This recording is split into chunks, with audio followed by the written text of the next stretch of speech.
Sebagai pelajar lepasan SPM, kita sedang berada dalam fasa peralihan yang penting dalam hidup, iaitu fasa membuat keputusan, membina disiplin diri dan mengenali potensi diri sendiri. Dalam proses ini, pembacaan buku motivasi boleh menjadi salah satu cara untuk membantu kita menghadapi cabaran yang lebih yakin dan matang. 3 buah buku yang akan dibincangkan dalam pembentangan ini ialah The Power of No, The 5am Club dan Quiet edisi Bahasa Melayu. Setiap buku ini membawa mesej yang berbeza tetapi saling berkait, iaitu tentang pengurusan diri, disiplin, keyakinan dan memahami kelebihan diri sendiri. The Power of No mengajar kita kepentingan menetapkan batas dan berani membuat keputusan demi kesejahteraan diri.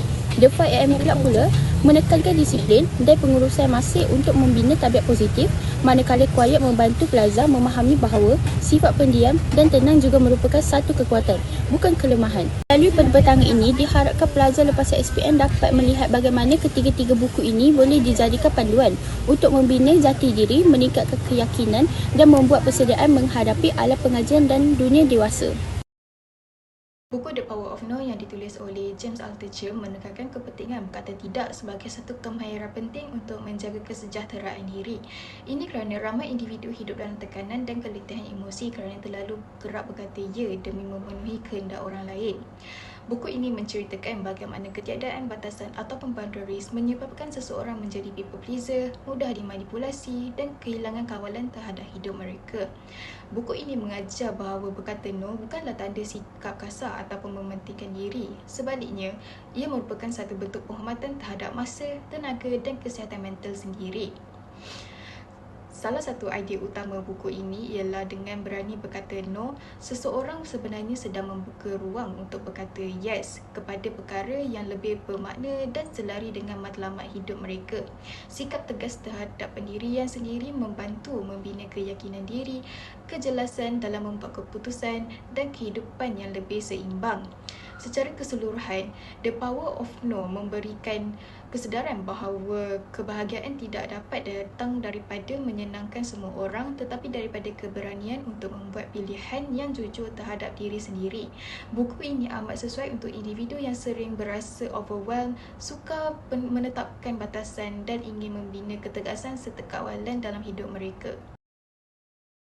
Apabila pembaca membaca buku The Power of No, pembaca akan menjadi lebih sedar tentang kepentingan menetapkan batas dalam kehidupan seharian. Buku ini membantu pembaca memahami bahawa mengatakan tidak bukanlah satu sikap negatif, tetapi satu cara untuk menjaga diri, masa dan emosi sendiri. Selain itu, buku ini memberi kesan dalam meningkatkan keyakinan diri pembaca. Pembaca belajar untuk membuat keputusan dengan lebih tegas tanpa rasa bersalah, terutamanya apabila berhadapan dengan tekanan daripada orang sekeliling. Buku ini juga memberi kesedaran kepada pembaca tentang kesihatan mental. Dengan belajar untuk menolak perkara yang membebankan, pembaca dapat mengurangkan tekanan, keletihan emosi dan rasa terpaksa dalam kehidupan harian. Seterusnya, The Power of No membantu pembaca membina hubungan yang lebih sihat apabila pembaca berani menyatakan batasan. Hubungan dengan keluarga, rakan dan rakan sekerja menjadi lebih jujur dan saling menghormati. Kesimpulannya, buku ini memberi kesan positif kepada pembaca dengan membantu mereka menjalani kehidupan yang lebih seimbang, berani mempertahankan diri dan lebih menghargai keperluan diri sendiri. Seterusnya, saya akan memberikan perkongsian terhadap buku yang bertajuk The Power of No. Buku ini memberikan mesej yang sangat penting, iaitu keberanian untuk mengatakan tidak demi menjaga diri sendiri. Dalam kehidupan seharian, ramai orang yang merasa tertekan bukan sahaja kerana terlalu banyak kerja, akan tetapi kerana mereka semua sukar untuk menolak permintaan orang lain. Akhirnya, mereka rasa letih secara emosi dan juga mental. Buku ini menjelaskan bahawa setiap kali kita berkatakan ya kepada sesuatu yang kita tidak mahu, kita sebenarnya sedang mengorbankan masa, tenaga dan juga fokus terhadap diri sendiri. Penulis buku ini menekankan bahawa kepentingan personal boundaries dan juga batasan diri supaya kita tidak mudah dipergunakan ataupun terbeban. Berkata tidak bukan bermaksud kita tidak peduli terhadap orang lain, tetapi kita tahu apa yang kita mampu dan juga kita tidak mampu. Selain daripada itu, buku ini juga mengajar kita bahawa cara bertindak dan juga cara berkatakan tidak dengan sopan santun dan juga berhemah, tanpa rasa bersalah dan juga tanpa memberi alasan yang terlalu panjang yang membuat orang lain merasa tidak senang terhadap kita. Apabila kita belajar berkatakan tidak pada perkara yang tidak penting, kita sebenarnya membuka ruang untuk berkatakan ya kepada perkara yang benar-benar bermakna untuk masa depan kita. Sebagai contoh, ini adalah seperti kesihatan mental, keluarga dan juga matlamat hidup. Kesimpulannya, buku The Power of No membantu pembaca untuk membina keyakinan diri dan juga hidup yang lebih seimbang di masa hadapan dan juga masa semasa. Buku ini sangat berguna untuk kehidupan harian, terutamanya kalau anda jenis yang susah nak tolak permintaan orang. Selalu berasa bersalah bila kata tak boleh atau terlalu banyak komitmen sampai penat. Tajuk buku ini ialah The Power of No. Buku ini mengajar satu perkara yang nampak simple. Perkataan no tapi sebenarnya sangat besar kesannya. Sebab bila kita tak pandai kata no, kita akan cepat stres, hilang masa untuk perkara penting dan akhirnya buat sesuatu dengan terpaksa. Yang best tentang buku ini ialah ia bukan ajar kita jadi kasar. Buku ini ajar cara kata no dengan tegas tetapi sopan dan paling penting kita belajar bina sepadan. Supaya orang tak suka hati guna masa dan tenaga kita. Dalam buku ini penulisan terangkap bahawa setiap kali kita kata yes pada benda yang bukan keutamaan, kita sebenarnya sedang kata no pada diri sendiri. Contohnya masa untuk rehat, belajar, fokus pada kerja atau jaga kesihatan mental. Buku ini juga bantu kita kenal situasi yang patut kita berani tolak seperti permintaan yang tak munasabah, kawan yang selalu ambil kesempatan atau aktiviti yang tak bawa manfaat tapi buat kita terbeban. Jadi saya recommend buku The Power of No untuk sesiapa yang nak belajar jaga diri tanpa rasa bersalah. Jadi lebih fokus pada matlamat dalam hidup lebih tenang dengan komitmen yang terkawal. Kalau anda nak tahu lebih lanjut tentang cara kata no dengan betul, cara lindungi masa dan mental health, buku ini memang sesuai untuk dibaca. Buku The 5am Club merupakan sebuah buku motivasi yang menekankan kepentingan bangun awal, khususnya pada jam 5 pagi untuk meningkatkan kualiti diri dan produktiviti harian. Buku ini ditulis oleh Robin Sharma dan telah diterjemahkan ke dalam edisi bahasa Melayu bagi memudahkan pembaca tempatan memahaminya. Isi utama buku ini adalah tentang rutin pagi yang dikenali sebagai kaedah 20-20-20, iaitu 20 minit pertama untuk seraman, 20 minit untuk refleksi diri atau meditasi dan 20 minit untuk pembelajaran. Kaedah ini bertujuan membantu pembaca memulakan hari yang lebih fokus, tenang dan berdisiplin. Selain itu, buku ini menggunakan pendekatan penceritaan untuk menyampaikan mesej motivasi, menjadikannya lebih menarik dan mudah difahami. Melalui kisah watak-watak dalam buku ini, pembaca dapat melihat bagaimana disiplin diri dan pengurusan masa boleh membawa kepada kejayaan dalam kehidupan dan kerjaya. Secara ringkas, The 5am Club memberi panduan praktikal kepada pembaca untuk membina tabiat positif, meningkatkan fokus dan mencapai potensi diri yang lebih baik melalui perubahan rutin harian. Seterusnya, saya akan memberitahu kesan kepada pembaca yang membaca buku The 5am Club. The 5am Club adalah sebuah buku yang memberi kesan yang besar terhadap pembaca untuk menguruskan masa dan juga membina disiplin diri. Buku ini memperkenalkan idea bahawa bangun awal, khususnya pada jam 5 pagi, boleh membina titik perubahan dalam kehidupan seseorang. Waktu pagi dianggap sebagai waktu yang paling tenang, bebas gangguan dan juga sangat sesuai untuk pembangunan diri sendiri. Sebagai contoh, bangun pagi dapat memberikan kita masa untuk membuat jadual dalam kehidupan seharian. Kesan utama buku ini terhadap pembaca ialah ia mengubah rutin harian mereka. Ramai pembaca yang mula menggunakan waktu pagi untuk bersenam, membaca dan juga bermeditasi ataupun merancang hari mereka. Akibatnya, mereka menjadi lebih fokus, lebih produktif dan juga kurang stres sepanjang hari. Ini kerana mereka telah bangun pagi lebih awal dan juga merancang hidup mereka. Buku ini juga menekan bahawa kejayaan bukan datang secara tiba-tiba, tetapi hasil daripada disiplin yang dilakukan secara konsisten setiap hari. Akhir sekali, The 5am Club juga memberikan inspirasi kepada pembaca untuk mengawal kawalan terhadap isu hidup mereka sendiri. Bukannya memberikan masa dan juga mengawal keadaan seperti sia-sia. Pembaca menjadi lebih sedar bahawa perubahan besar dalam hidup mereka daripada perubahan kecil, iaitu dalam rutin harian. Secara keseluruhan, buku ini memberikan kesan yang positif terhadap pembaca dengan membantu pembaca membina disiplin, keyakinan diri dan juga hidup yang lebih teratur sepanjang hari. Dengan itu, kita dapat menjelaskan bahawa kesan yang sangat baik terhadap pembaca yang membaca buku The 5am Club. Sekarang saya nak kongsikan isi penting daripada buku The 5am Club. Buku ini fokus pada satu idea utama. Kalau kita nak hidup lebih teratur, lebih fokus dan lebih berjaya, kita kena kuasai waktu pagi. Bukan sebab bangun awal itu hebat, tapi sebab pagi adalah waktu paling tenang untuk bina disiplin dan arah hidup. Perkara yang paling penting dalam buku ini ialah konsep 60 minit pertama selepas bangun yang dipanggil 20-20-20. Bahagian pertama, 20 minit bergerak, contohnya jalan laju, stretching, skipping atau workout ringan. Tujuan dia mudah bila badan bergerak, tenaga naik, mood jadi lebih baik dan otak lebih alert. Bahagian kedua, 20 minit refleksi. Masa ni kita buat benda yang tenangkan minda, macam tulis jurnal, doa, muhasabah atau rancangan harian. Ini penting sebab ramai orang bangun terus scroll phone, terus stres, tapi buku ni ajar mulakan hari dengan tenang, bukan dengan gangguan. Bahagian ketiga, 20 minit belajar.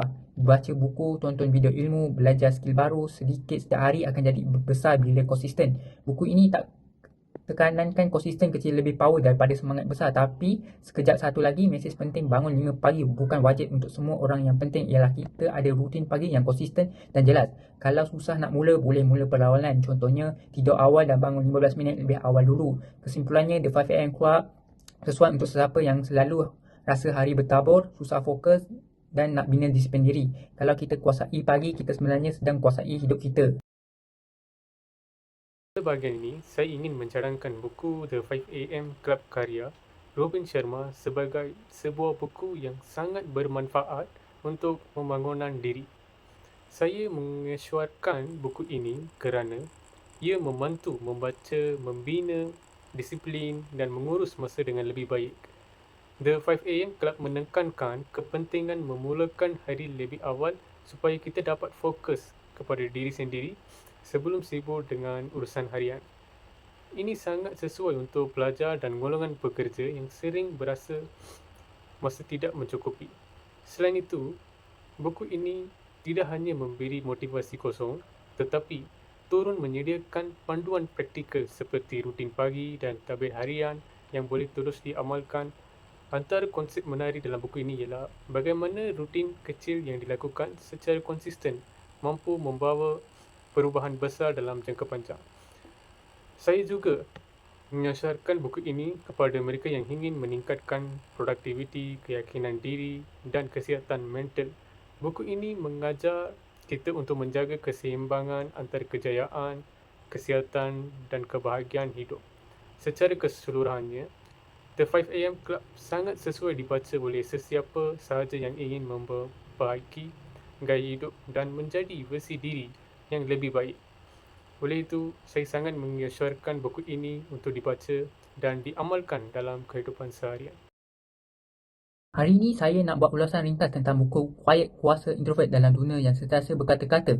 Buku ini membincangkan bagaimana golongan introvert sebenarnya ada kekuatan besar walaupun hidup dalam dunia yang selalu mengganggukan orang yang petah bercakap dan cepat menonjol. Pertama sekali, buku ini jelaskan bahawa introvert bukan pemalu dan bukan antisosial. Introvert cuma berbeza dari segi cara mereka dapat tenaga. Mereka mudah penat bila terlalu banyak rangsangan seperti suasana bising, ramai orang atau perlu bercakap lama. Mereka recharge dengan cara yang lebih tenang, contohnya bersendirian, sekejap atau buat kerja secara fokus.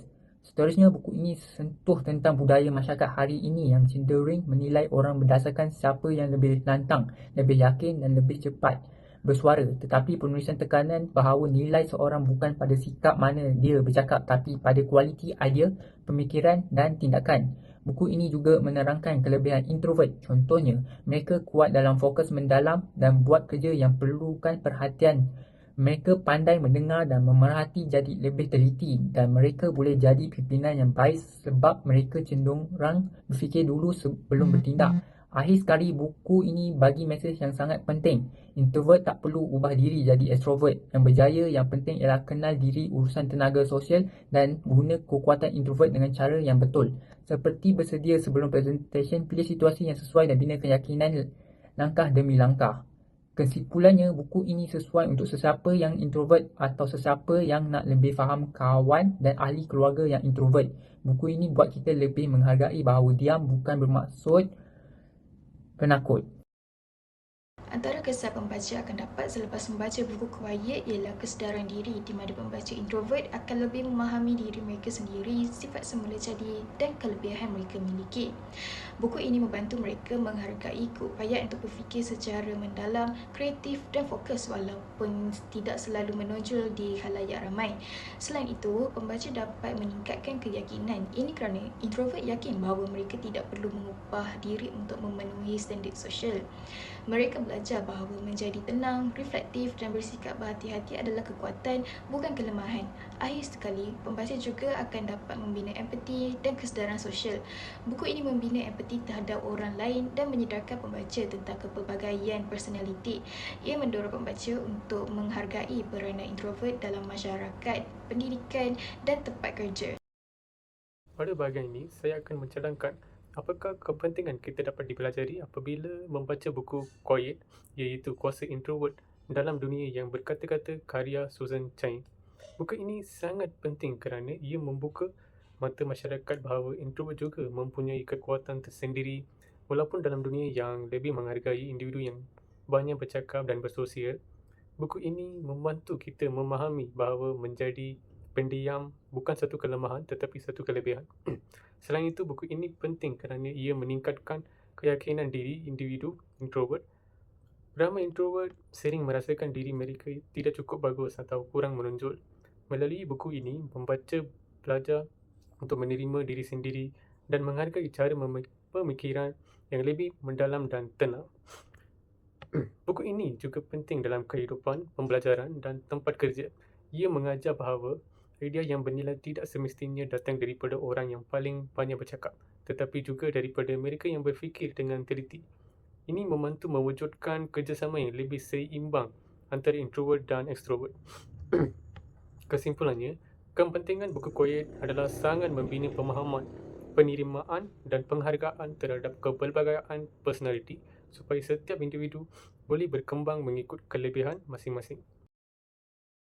Saya sangat mengusulkan agar semua orang mendapatkan buku Quiet edisi Melayu kerana buku ini memberi pemahaman yang mendalam tentang dunia introvert dan bagaimana introvert berfungsi dalam kehidupan seharian. Buku ini bukan sahaja sesuai untuk mereka yang secara semula jadi seorang introvert, tetapi juga bermanfaat kepada extrovert yang ingin memahami rakan, ahli keluarga atau rakan sekerja yang lebih pendiam. Selain itu, Quiet membantu pembaca menyedari bahawa menjadi seorang yang tenang dan introspektif bukanlah kelemahan tetapi satu kelebihan yang boleh membawa kepada kreativiti, pemikiran mendalam dan keputusan yang bijak. Dengan membaca buku ini, pembaca dapat menghargai pelbagai gaya personaliti serta meningkatkan komunikasi dalam hubungan kerja atau sosial. Buku ini ditulis dengan gaya yang jelas dan disokong oleh kajian psikologi yang kuat, menjadikannya satu sumber ilmu yang bukan sahaja menarik tetapi juga memberi kesedaran yang penting dalam kehidupan moden hari ini. Oleh itu, saya mengusulkan buku Quiet edisi Melayu kepada sesiapa sahaja yang ingin memperbaiki pemahaman diri sendiri, memahami orang lain dan lebih baik dan membina hubungan yang lebih harmoni. Buku ini bukan sahaja meningkatkan keyakinan diri tetapi juga membantu kita menghargai kekuatan yang sering diabaikan dalam diri seorang introvert.